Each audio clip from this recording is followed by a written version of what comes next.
Born to Ride is sponsored in part by Rubenstein Law, 1-800-FL-LEGAL, representing riders since 1988. Offices throughout Florida, 1-800-FL-LEGAL. Thanks for tuning in to Born to Ride TV, the longest-running biker TV show in the world. This week, let's catch up with Dave Nichols on Boss Hog Radio Show as he talks history of the biker lifestyle, Easy Riders Magazine, and Born to Ride. And it's a look back from the Born to Ride vault of 25 years. Sidecar Willie's Uni Motorcycle Anus Drags. And from the Boss Hog Radio, an update interview with Willie himself 25 years later. Then Grammy Award-winning megastar who has sold over 10 million records, Gretchen Wilson, gives us an exclusive interview about her history and success of life and music. All this and more here on Born to Ride.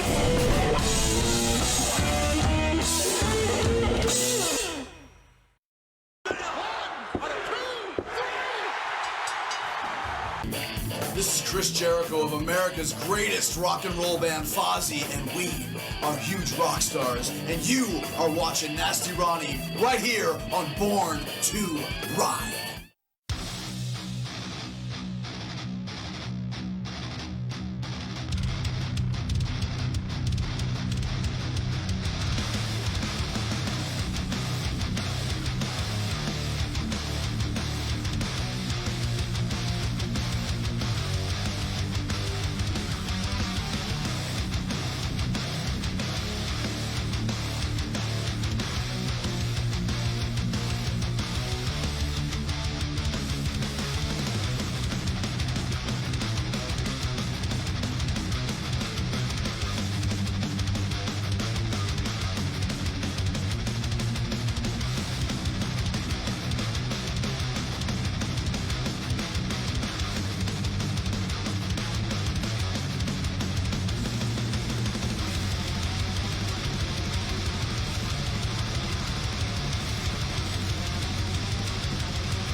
The demand for Harley-Davidsons is at an all-time high. People are buying Harley-Davidsons as fast as we can stock them. That makes your bike worth more than ever before. If you ever wonder what that bike sitting in your garage is worth, it's never been easier than right now. Come visit us at Crystal Harley-Davidson, located in Homosassa, Florida, or visit us at crystalharley.com. Hey, it's Debbie with Born to Ride. Tune in every Thursday, 7 to 8 p.m. on the Boss Hog Radio, a fast hour of good talk. Good biker talk, what you really want to hear. Hey, everybody. Hey, Dave. How you doing, man? Hey, Dave. Dave, I gotta tell you, I gotta get right to it. Inquiring minds want to know. Big news for you. Big news, bringing back a legendary publication, Easy Riders. Congratulations on that. Tell me how that kind of came together. Well, this is a wild story because, I was the editor of Easy Riders magazine for over 20 years, and the original owner was a guy named Joe Teresi. And Joe sold the company to a group out of Canada, and they wanted to create like an Easy Riders brand. They wanted to come in and do T-shirts and hats, and they wanted to license products to different companies and things like that, right? So they came in and they let everybody go who was in the editorial department. So obviously they were not going to be doing Easy Riders magazine in the way that it had been done before. And so all of us were just like, oh, okay. Well, it was a great ride, And so about 2 weeks ago, I got a call from Joe Teresi, who is the original owner, and he says, "You're not going to believe this, but I just licensed the right to be able to do Easy Riders magazine to a publisher in New York named Ray Pelosi." And Ray is known all over the world for digitizing magazine collections. So if you've ever seen like Mad Magazine or Sports Illustrated or National Lampoon or all the Easy Riders magazines is another example, but he did every Marvel comic ever made. And so they're all digitized. You can get the whole collection on a thumb drive. So Ray Pelosi called me and he says, I want to put the old team back together that originally did Easy Riders magazine. And I want you to be involved, and I want Michael Lichter to be involved, and the original art directors, the original photographers. So within, a couple weeks, we had put the old band back together, And it's like, okay, and we're going to start doing a paper magazine. The world needs more paper motorcycle magazines. Absolutely. They dried up. We all know this. So it's going to be what? When's the first one coming out, Dave? When is Easy Riders going to debut? Is it called Easy Riders or New Easy Riders or what? Classic Easy Riders, and it's going to have all the things people love: custom bike features, readers' rides. In fact, Ron, I'm thinking we should call it the Born to Ride readers' rides and have people send in pictures of themselves and their bikes. Man, that would really be awesome. You're the editor. You might have some pull there, man. Hell yeah. Oh, but Dave, I've got to ask you, and inquiring minds want to know as well. I mean, you've been with Born to Ride now for over a year, and we've done amazing things together. I think you've seen on a small scale what Born to Ride can do, potentially on a larger scale, but at least we produce and, put stuff out. And now, Easy Riders back, but we had a conversation, and you were kind enough to say, hey, Ron, this is coming, I got to tell you, which is totally respected that. But you're still going to be the editor of Born to Ride, right? Absolutely. Ron and Deb Galletti, they not only have Florida, but basically the whole Southeast. If you ride a motorcycle, you know about Born to Ride, you've heard about Born to Ride, you've seen the magazines, you watched the TV show, you've eaten a sandwich, you've done it all. So, here we have this opportunity to make Born to Ride bigger and better through an association with a national magazine like Easy Riders. So why not parlay that, as Jack would say, into something really big? So here we have, really, if you think about it, how many motorcycle magazines are there left that you can get at the newsstand or that you would find in a bookstore or that you can subscribe to?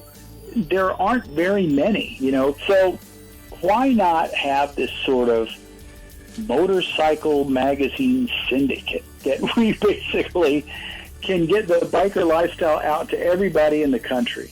and I think we can do that. I think it's possible for us to capture what we love most about the biker lifestyle. And like in the new Easy Riders, every issue is going to have a classic David Mann painting right in the middle, so that there's a whole generation out there who have never, they don't even know who David Mann is, maybe, and they can put these up in their garage just like we did when we were 18. Awesome. It's a whole new world, and it's very exciting. And so it's like a symbiotic. It's symbiotic, right? Absolutely. And you're still going to be the editor of Born to Ride. Yep. You're not quitting. No. They're not stealing you. No. You're going back to where you came from, but you're not forgetting where you've been. Think of it like this. Who is the best motorcycle photographer in the world? Michael Lichter. Michael Lichter, right? Michael Lichter, we've had Michael Lichter's work in Born to Ride magazine, and we've had him on the TV show, right?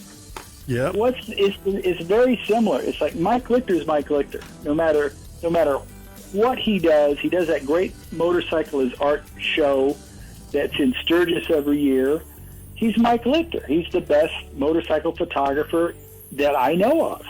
He's going to be involved in Easy Riders. He's also been involved with us on Born to Ride.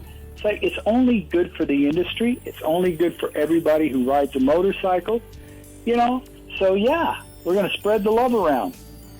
That's awesome, man. You can't thank you enough. And, we really wanted to get to the bottom line on that and in public, if you will. So, Dave, this is revolutionary. And bringing the band back together like you're going to do, that's pretty heavy because these guys have been waiting in the wings for something to happen. And who better to lead the charge, like Captain Jack would do on that ship to batten down those hatches and roll.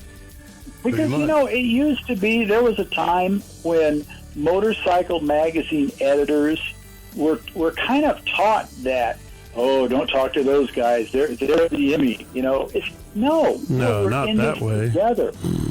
We're all in this together. Just like if you stop by the side of the road to help a brother or a sister out who had broken down with their motorcycle, it's like we're all in this together. We all sink or swim together. If we're all enemies, you don't talk to each other. If we're all friends and trying to help make the industry better, it's better for everybody. What are you looking for, Dave? Are you going to keep that same editorial style? What kind of, do you want choppers? Are you going to go new bikes, or what are you going to do, man? Can you tell me? Well, what about the covers? Absolutely. Is it going to be just chicks? Because that was, it said David Allan Coe was on the cover Easy Rider one time. But other than that, it's always a girl and a chopper. Are you going to stick to that? You got Michael Lichter. We're going to kind of stick to a girl and a bike on a typical cover. However, Mike Lichter is working on getting us an incredible story about Jason Momoa, and I might just have to put him on the cover for Deb. Wow, he's really iconic with the Harley brand right now. We're gonna have choppers, we're gonna have bobbers, we're gonna have diggers, we're gonna have custom motorcycles on the cover and in the magazine. There's going to be 5 bike features in every issue. Damn. From mild to wild, and we're going to have the best bike builders in the world. And the thing is, people don't realize, for the last 2 years, while Easy Riders was gone, Michael Lichter has been shooting bike features at his Motorcycles as Art show in Sturgis. And he's got those sitting around. Yeah, we're talking to Dave Nichols. He's been talking about the Easy Rider and him still being our editor as well. What do you think? Well, I think it's such a great decision, a great move for everyone involved. I mean, look, we're all trying to make this industry better every day. Just giving so much information out to the bikers, the new bikers, the old school bikers. Bikers are just so different these days. They're across the board. And everyone wants information, and, I think it's great. We've got boots on the ground. Easy Riders has, a plethora of history behind them as well. We can help spread their message. They can spread our message. I just think it's going to be great. And I know Dave's such a team player, and he's such a industry lover. I tell you, you guys. And leader, yeah. He loves this stinking industry. You know, he just loves the fumes of this industry. He kind of is the industry. I know, Shit. he is. There's no one that won't take his call. But I really like and I really respect that he doesn't pick up the phone and say, you know, bye to you, hello sunshine, goodbye rain, you know, that type of thing. Is like, we can have a cloudy day, we can have a sunny day, we can have it all. And I agree, let's do it all. Yeah. So Dave, your editorial's you're gonna mix it up, Annie, or you're gonna stick to kind of that old school stuff? Are you gonna do like the new Harley that just came out, that Sportster thing, or a V-Rod or anything? Well, Baggers? Not so much. The only way we would do some of that is if we did a test ride. Like, you know, they got that wild, crazy new Sportster that looks like they shoved a V-Rod motor into it. If we did a test ride type thing where we tell you what it's really like to ride, people would find that interesting. They want to know. Sure.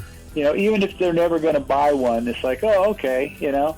But the primary thing is custom bikes, real choppers, 70s style, bobbers, choppers. That's the look we want. We want panheads and shovel heads and knuckleheads. That's what we want. One thing I've got to ask you, man, because everybody wants to know. Easy Riders is known for nudity. Are you bringing back the nudity, man? Because it was behind the counter. So, I mean, it was in wrapped paper and stuff. Are you going that way, or are you going more mainstream? Here's the problem. The world has changed in so many ways in the last few years. And right now, if you have a motorcycle magazine with nudity in it, you can't get it anywhere. You cannot possibly get that thing out there. You can't have it for sale in Walmart, I'll tell you that. You can't have it even in convenience stores anymore. So it makes it really impossible to have a motorcycle magazine with nudity unless it's only for subscription. And we don't want that. We want everybody to be able to get it anywhere. So here's the thing. It's always been a motorcycle magazine first. Right now, you can go online and see anybody doing anything to anyone for free. So why would you pay money to see somebody with their top off in Easy Riders, you know? So yes, there'll be pretty girls in there, but they're going to keep their clothes on because the world has changed. And, 40% of new riders are women. So we don't want to diss anybody, It's like we want to be part of everybody who rides a motorcycle. Absolutely. We want those wonderful women who build bikes for Joe.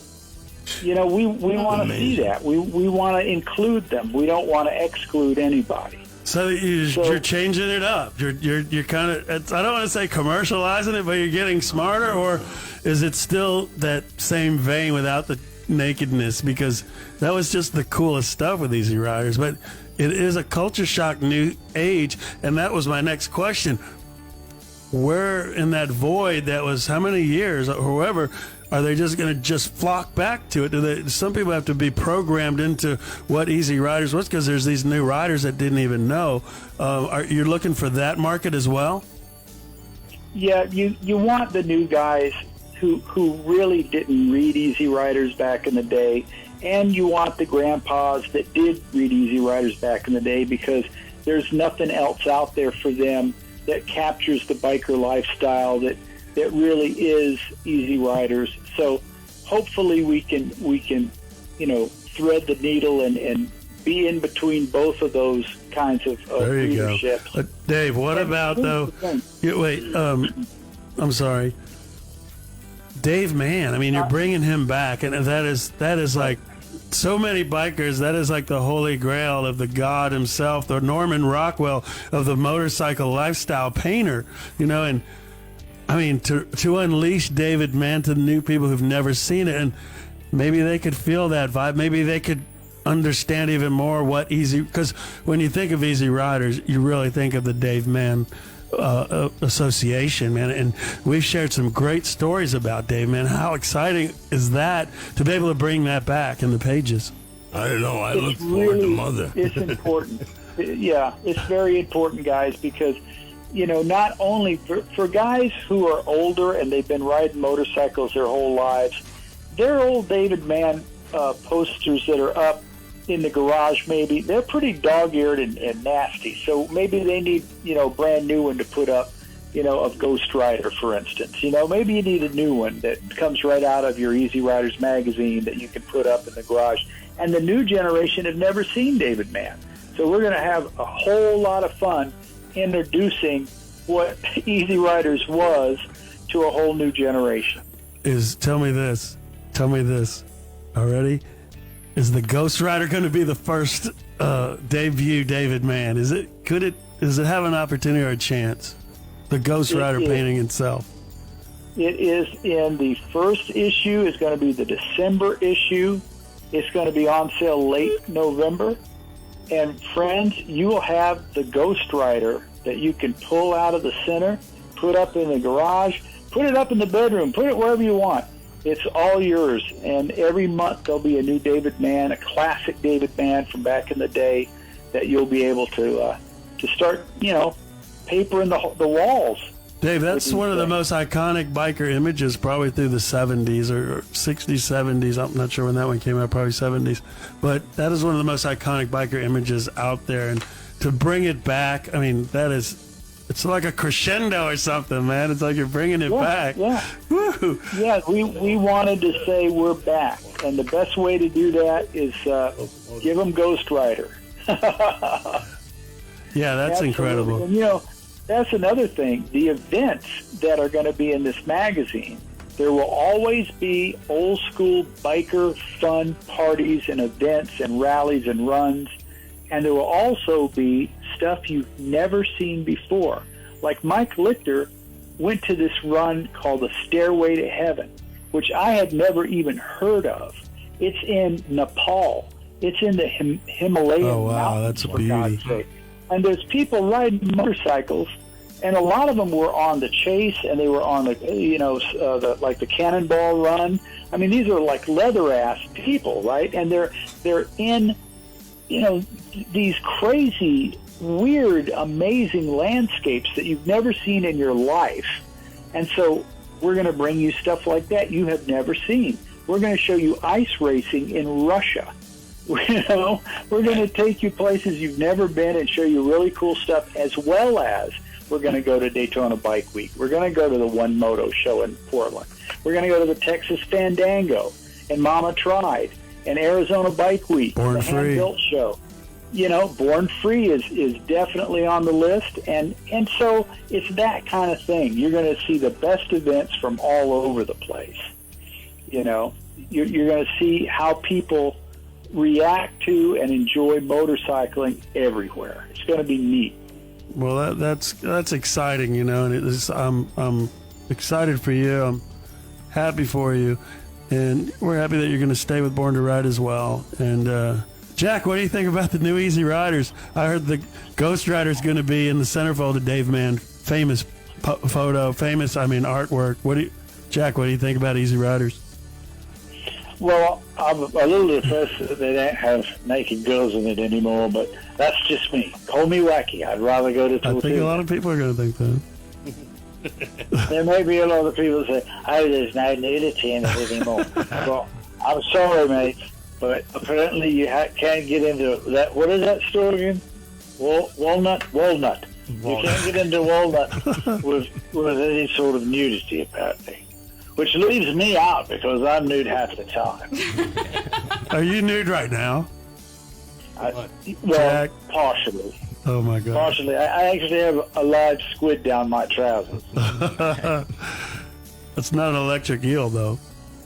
No, picture that in your mind. A live squid down your trousers. Now, that's a good time. That's a Saturday night. That's a lot of stuff. Yeah, it is. Except when the beak gets you. That's right. That's right. Man, I'm telling you, Dave, I can't thank you enough for calling in. All right, thank you, David. Appreciate it, Dave. Thanks so much for being part of it.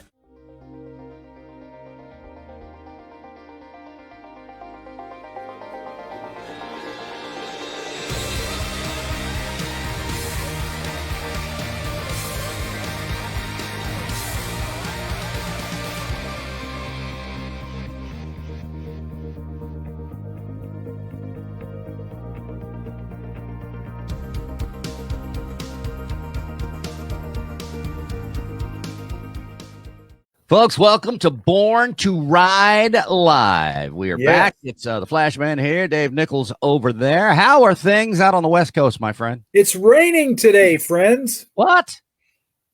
It's raining up in Oregon, where I am today. Everybody needs a little rain. We need it. Yeah, we do. We need it. Hey, the weather was amazing. You just saw that big Moto-Fest montage. What a great event that was. Yeah, and see, just like we've been telling you folks for a couple months, once this whole COVID thing gets past us, people want to go out and ride their motorcycles. Yes, they do. Who better than us to bring you really high quality fun on two wheels? That's what we do. We were born to ride. This is a fact. Yeah. And speaking of that, you know, I understand that this guy over here has some interesting news for you at home. Listen, we like to call it breaking news.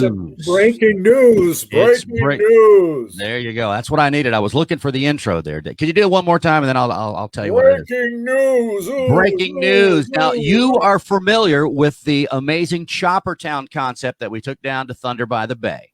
Yes. Eric Runyon and Ronnie and the whole that was just an amazing thing. I got to play the music all weekend long. We had a blast. It was so much fun to bring that. I mean, just the whole concept of it. It wasn't just throwing some choppers up. I mean, we had the bike builders from across the country show up to show off and showcase their stuff.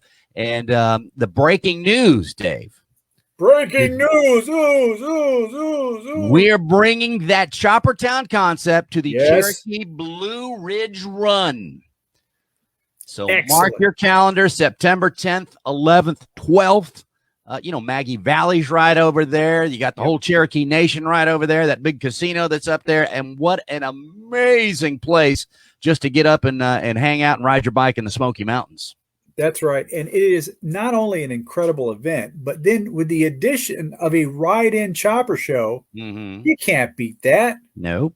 Your friends at Born to Ride are bringing you the ultimate ride-in chopper show. And more breaking news. Breaking news. There's this other magazine that you may have heard of. Yeah. Called Easy Riders. And we might know somebody that may be playing a small part in that magazine. That would be correct. And so what this means to you and me is the bike that is our best to show bike, the Editor's Choice Award bike, is going to get a feature in Easy Riders magazine. It's just one of the ways. That guy right there. Yes. Right Easy there. Riders and Born to Ride together. This is such a cool thing because, you being a part of both. I mean, we just talk a lot about that in the segment coming in. It is just going to open up so many doors for Ron and Born to Ride and just getting the word out about all the cool things that we talk about every week on this very show. Yep, it's true. I've got a great photographer named Brad Patton out of Charlotte, North Carolina. He's going to come and spend several days there in beautiful Cherokee and shoot the entire event so we can show to the whole world this incredible bike event, right? Nice. This wonderful rally. And yes, indeed. We'll promote Born to Ride at the same time. Well, there you go. It's like everybody wins. Yeah, it's a win-win situation. Exactly right. So we're looking forward to that. I don't know if you've ever heard of Gretchen Wilson, the country singer. Yes. I host many a karaoke show here in the Tampa Bay region, and Gretchen Wilson's music is still in my top 10 of all-time singing favorites at the karaoke show. Because you can't do anything unless you're here for the party. That's right. And friends, we're going to bring Gretchen to you. Yep. In just a few minutes. It's coming up right here on Born to Ride Live. You guys stick around. We got a lot to cover too. A little bit later on, we're going to be checking in with Sidecar Willie. We got a nice interview there as well. But Dave, what do you say we get to Gretchen Wilson? Let's do it. Here we go.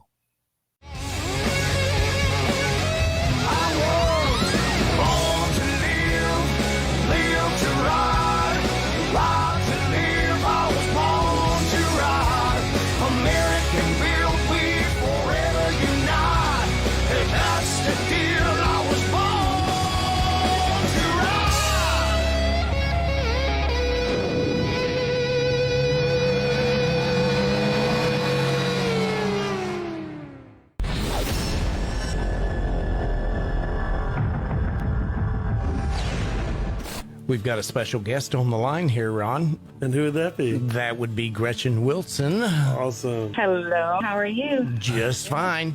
Gretchen, thank you so much for calling and being a part of Born to Ride. Have you been around a lot of bikers through the years? Are you kidding? I mean, hello. Yes, I've played my fair share of rallies and all over the country, and also, you know, have a few close friends that ride, and so it's always a great crowd. It's always a good time. It's always, you know, great people, just really passionate, good-hearted people that'll do almost anything for you. And it's awesome. That is really good. And you know, people have coined you as one of the most contemporary, original, and multifaceted female artists. And what does it take to get that, to be that, to be called that, or to do that?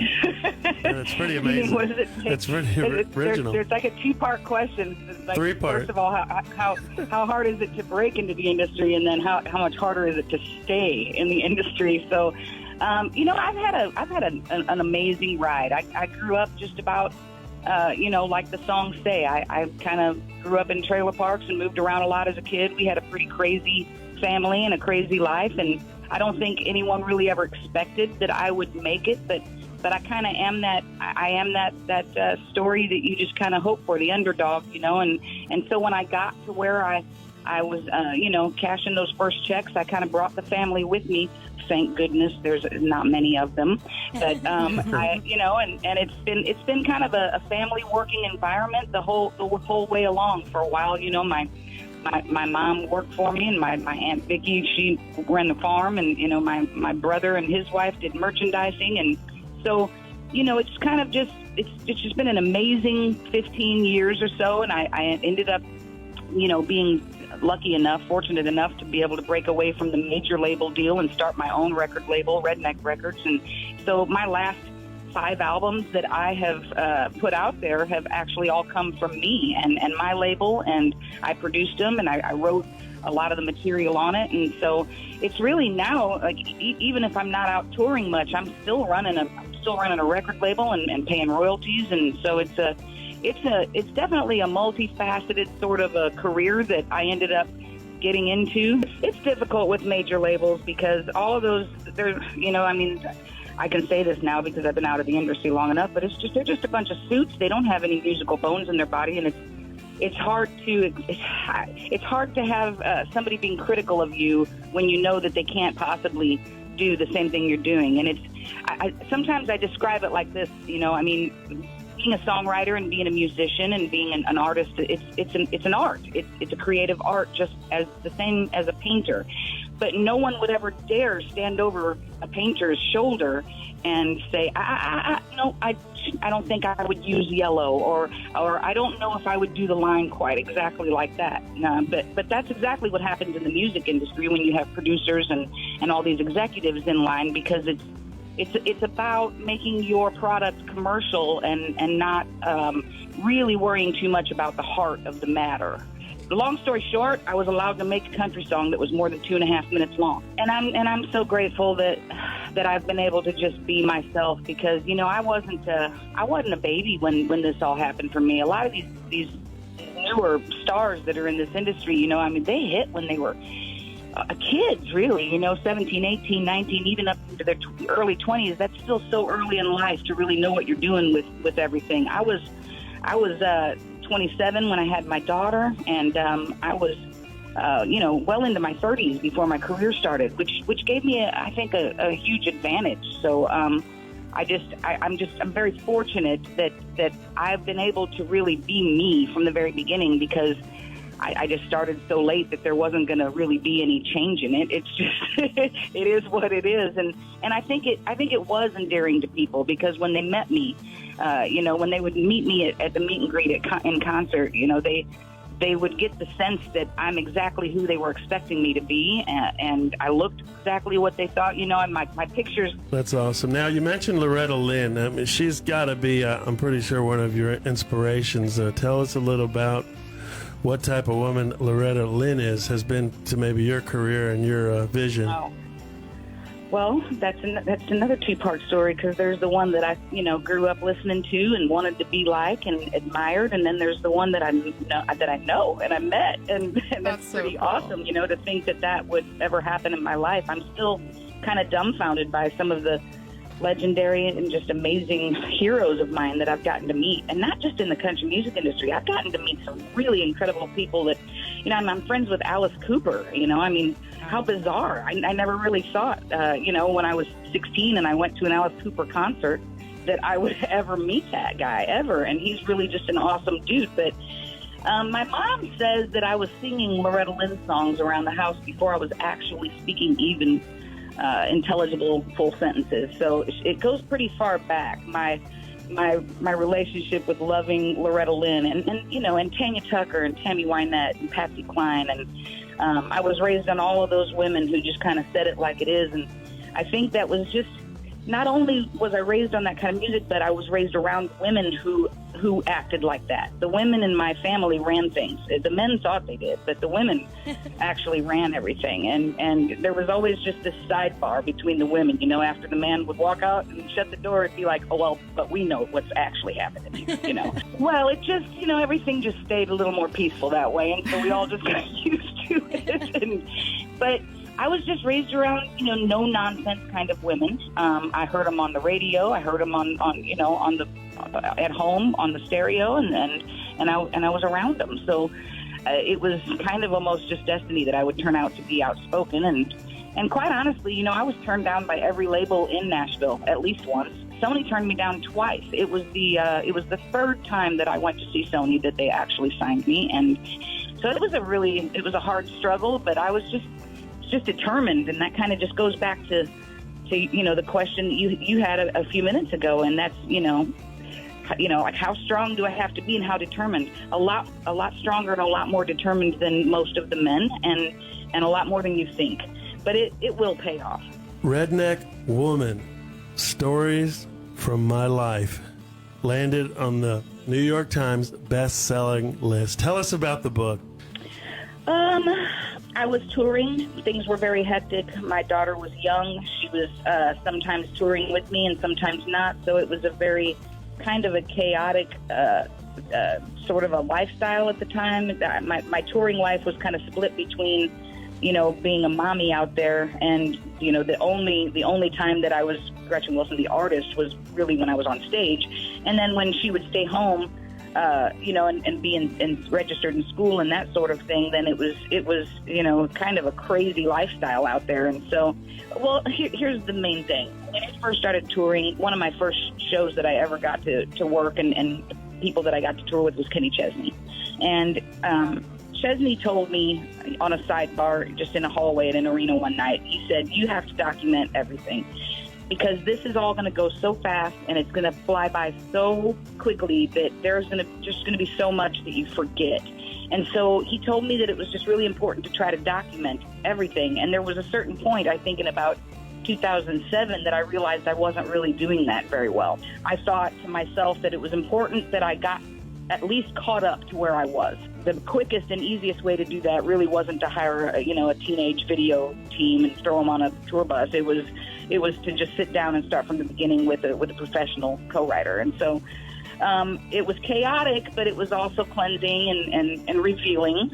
And it was a struggle, because I had to talk a lot about things in there that I know that would affect family members that are still kicking around, and I didn't really want to affect or hurt anybody's feelings. So it was difficult.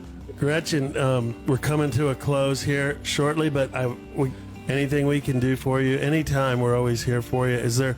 Do you have a social media platform where people can reach out to you? Yeah, like I said, my daughter's kind of handling most of it right now. But I the only one, because I'm so illiterate when it comes to that stuff. The only one that I actually really chime into by myself and read and respond on is my Twitter, and I think I'm at GW227. But I will warn any of your listeners to make sure they see the verified sign, because there are quite a few imposters out there. Dave, I want to just set up my karaoke and sing here for the party right now. Yes. How about that, Gretchen? What an amazing Gretchen. I'm telling you right now, Gretchen was was a huge country a star back in my country radio days right there. We couldn't go 30 minutes without playing a Gretchen Wilson song. And it was so cool that she took the time to chat with us here at Born to Ride. Yes, and we've got something coming up. Yeah. That I just want to preface this by saying that when you watch Born to Ride Live, you're getting 25 years of quality motorcycle lifestyle video. Oh, without a doubt. Yeah. And what we're about to show you is one of those segments. Yeah. Are we pulling it out of the vault? We're pulling it out of the vault, and literally. Yeah. And this one's going to take a little explanation. Okay. Okay. Yeah. There's a guy named many a good joke starts that way. So there was this guy. Sidecar Willie created this special kind of racing back in 1992. Right. Now, it's a very unusual kind of racing. I want you to picture this. Okay. Imagine a Sportster missing the front end. Okay. Yeah. And I want you to imagine long handlebars reaching back to a rider who's hanging off the back of this thing. With the front end missing. With the front end missing, so that he is now moving forward without a front end. He's just kind of teetering back and forth. Right, like pulling a wheelie. It's like a unicycle in a way. Right. But the motor's right in front of the guy's face. Okay. And he's tearing off straight down a dirt track. Okay. So it's called, this kind of racing is called the American National Uni Motorcyclist Society. And or ANUS for short? Yes. All yes. right. Yes, this is called ANUS racing. All right, the ANUS drags. Yeah. Oh. Yeah, so the ANUS drags started in 1992. Yeah. And we're going to have a great interview with none other than Sidecar Willie himself. Nice. And show you and explain to you how this kind of racing came about and what the heck it is. Yeah. And it makes me wonder, if you've got an S&S carburetor on that motor, would it be considered an ANUS sucker? Probably so. I'm going with yes on that, Dave. I'm going to say yes. I'm just wondering. Yeah, folks. So listen, if you want to see more amazing motorcycle content like that, by all means, check out borntoride.com after the show, because there's like Dave said, 25 years of Born to Ride content. And we've got tons of the back issues. Of course, there's plenty from the Born to Ride vault. It's got links to all of our other social media sites, your Instagram, your what are the other ones there, Dave? You got MySpace around. You got Chopper Town. Oh yeah, YouTube, and not only that, but we're coming out with a great issue of Born to Ride magazine. The August issue is going to be out soon. You can see it online. If you don't go down to your bike shop and get a paper copy, you can see it digitally, every page, everything in the magazine, borntoride.com. All right. Well, check that out. Check that out.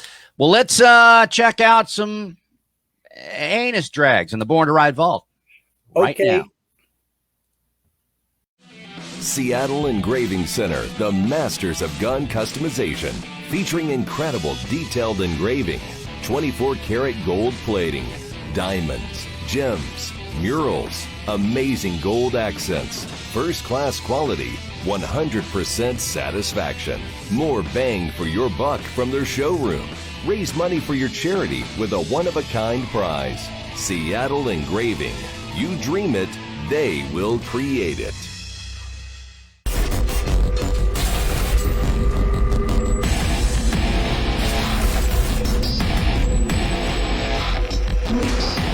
Welcome to the show. We're at one of the hottest, most craziest events here Daytona Bike Week has ever offered, and you got to stick around and watch it. This is the ANUS Uni Motorcycle Racing. This is Sidecar Willie and Tiny, and then with me on this side is Swamp.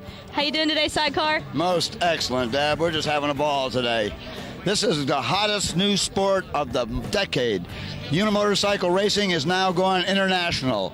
And I'm here today to try to get the unlimited record from this gentleman right here. He is the baddest, unlimited, undefeated record holder that this sport has ever seen. And I'm going to give it a good shot and try to get that record away from that man. What do you think, Swamp? Can he do that? Read the shirt. Oh, read the shirt. Yeah, you will. He says he's ready to race, Sidecar. We'll see. What do you got? What are you riding today? My Sportster, 1000 cc, 475. All souped up, ready to go? It's ready. All right, Sidecar. You can do it, can't you? Well, I'm going to try it. I've kind of brought old Indian back to race. In the old days, Indian and Harley loved to race together. So this old engine's from 1940, and I'm going to let her try to chase him down the track, see if I can beat him. All right, Swamp, you got your work cut out for you today. That's it. Swamp, how'd you get started in this event? Really, I got started with Willie, man. He built one, and he was sitting there all by himself going, come on, somebody race me. I said, okay. And you met the challenge. Yeah, man. Now, what does it take, a team to help you keep your bike running? Pretty much. I got a good pit crew. You know, there's a bunch of us, and we have a lot of fun with it. You think you're going to keep doing this for a long time? Yeah, until I hurt too bad to do it anymore. Okay. Swamp, good luck to you today. We'll see you down the end of the track, safe and sound. Thanks. Kevin Benson.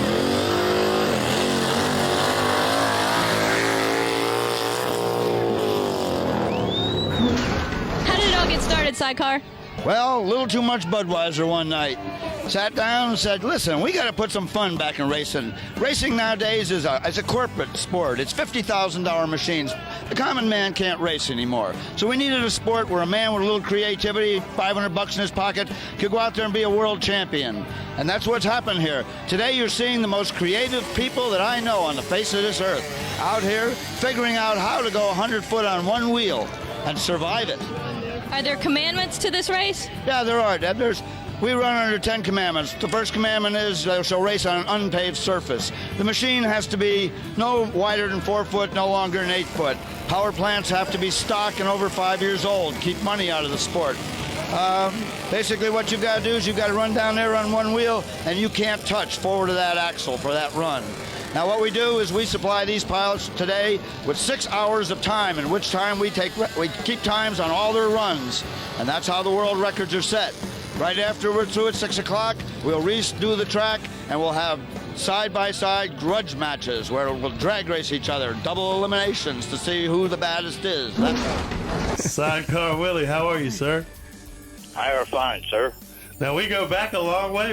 When we first started Born to Ride, back 25 years ago, you were blazing a trail already in the motorcycle industry. Explain what is it that you do, and what do you have the Guinness Book of World Records record holder for? Well, the idea is you have to create a device that'll go 100 feet on one wheel. And then to be the world champion, you have to do that faster than anyone else. There's only the wheel. Think of it as a high-speed teeter-totter. Some people put the wheel in the back, some put it in the front, some put it in the middle. I like it in the middle. And it's connected to the engine, right? Oh, yeah. Now, my current machine has 135 horsepower. Whoa. Yeah, so that takes a certain kind of person to get up on that and run it. Yeah, you don't have a lot of steering or brakes or anything like that. Now, Willie, what's the record you hold? Guinness Book of World Records. I mean, that's pretty big. Tell us about that. Yeah, I got that back in 2000. And I got that record. I did the 100 feet in 2.88 seconds. Wow. That is quick. Yeah. It's extremely fast. It's like being shot out of a cannon. I was thinking, whether you're strapped in or do you have a seatbelt on there? I mean, I don't know. Now, if anything goes bad, I want to be in a position crouched like a frog on that thing, so if anything goes bad, I want to get off. Now, this is an internationally known motorcycle event. So tell us, you've been all over the world doing this, right? Yeah, in 2000, I took the sport over to Europe, and I did that for almost 12 years. I did My last one over there was, let's see, that was 2012. I did Russia. 2013, I did Sturgis. Yeah, it's been sorely missed here in America for a while. So that's one of the things I like about the unit motorcycles, because we had 5 classes, all the way from 0 to 200 cc's on up to unlimiteds. And in Europe, people would bring their children there and teach them mechanics.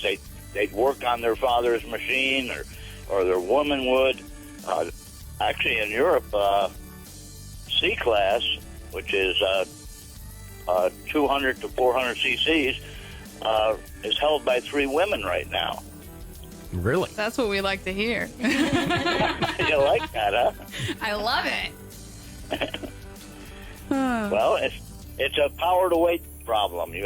And the thing is, you create this out of your mind. You know, you go to a NASCAR race or something like that, and everything looks identical except for the paint job. But when you go to one of my races, no 2 machines ever look the same, because it's created out of the individual's mind. That is so cool. Willie, remember the show we did, or you did, at the Municipal Stadium in Daytona, and you had about 20 or 30. The Ice Cream Man from Hell had his.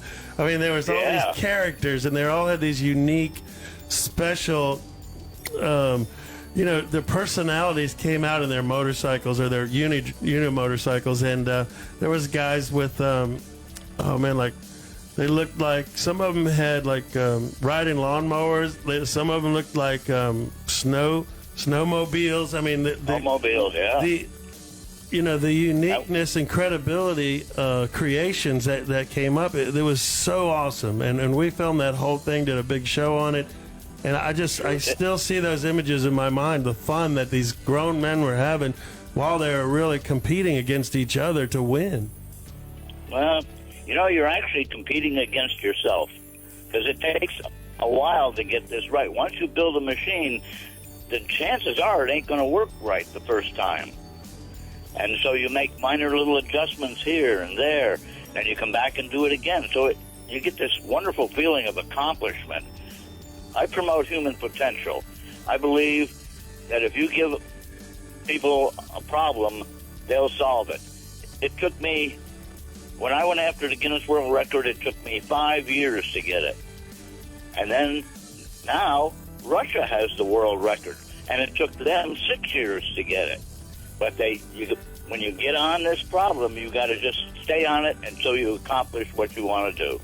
I've got my latest unicycle is a YZF 600R, 135 horsepower, 14,000 RPM. Wow! And it's on an ATV tire. That's so cool. Tell us a little bit more about that. How did you come up with that concept?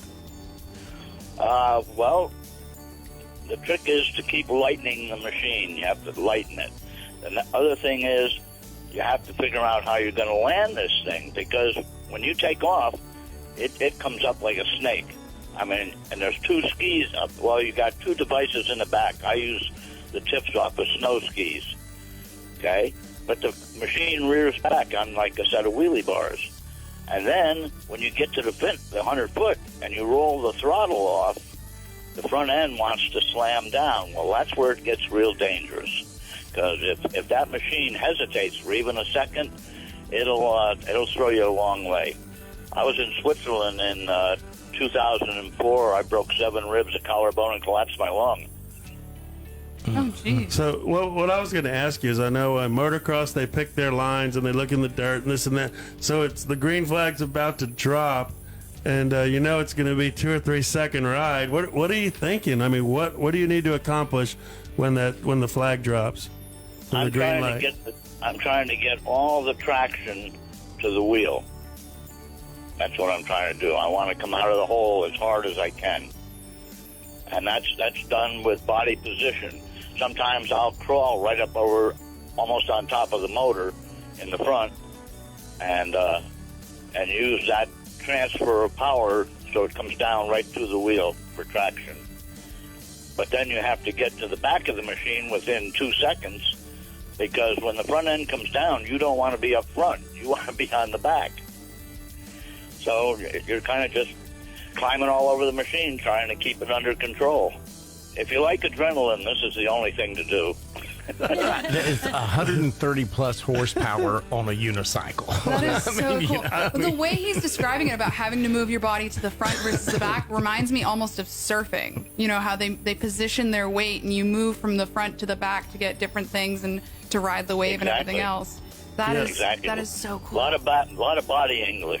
Yeah, and you know, they could go to borntoride.com or our YouTube channel, and if they type in Uni Motorcycles or the Anus Drags, I believe that episode is up there.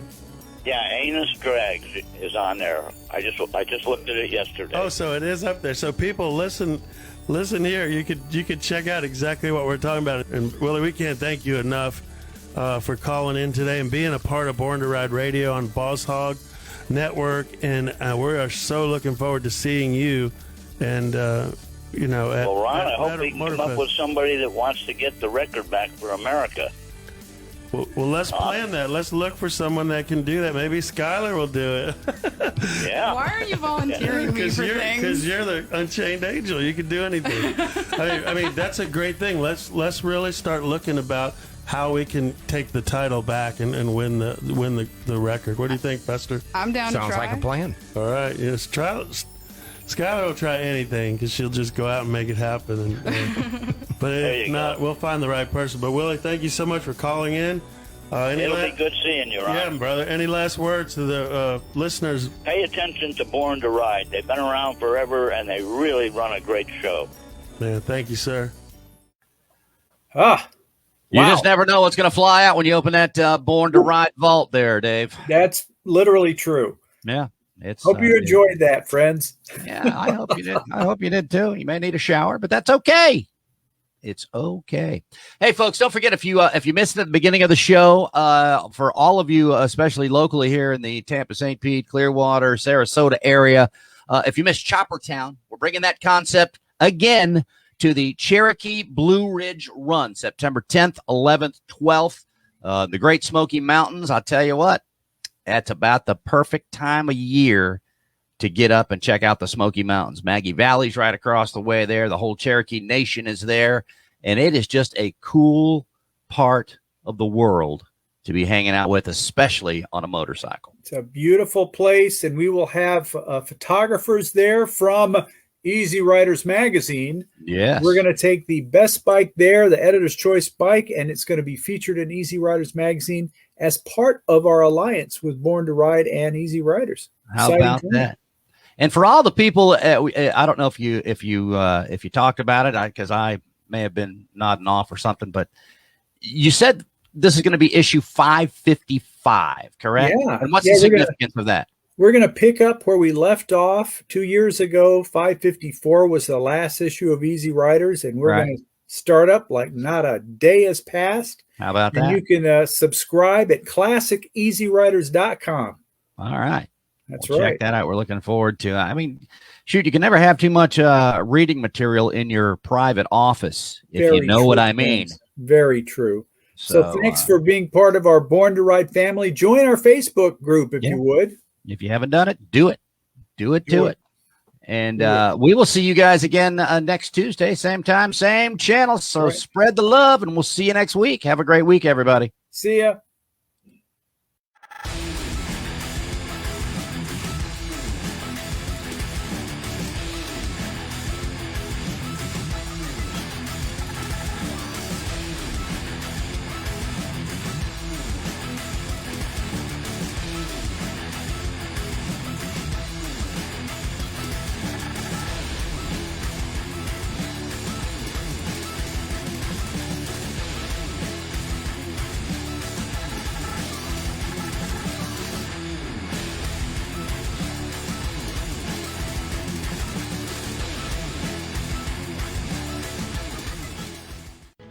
Find us on Facebook, Born to Ride TV and Magazine, the ultimate multimedia biker experience. Check out the all-new BornToRide.com with radio, TV, industry, adventure, events, magazine, social media, and much more. It's the all-new BornToRide.com. Is your business becoming invisible? Create a great advertising relationship today with Born to Ride.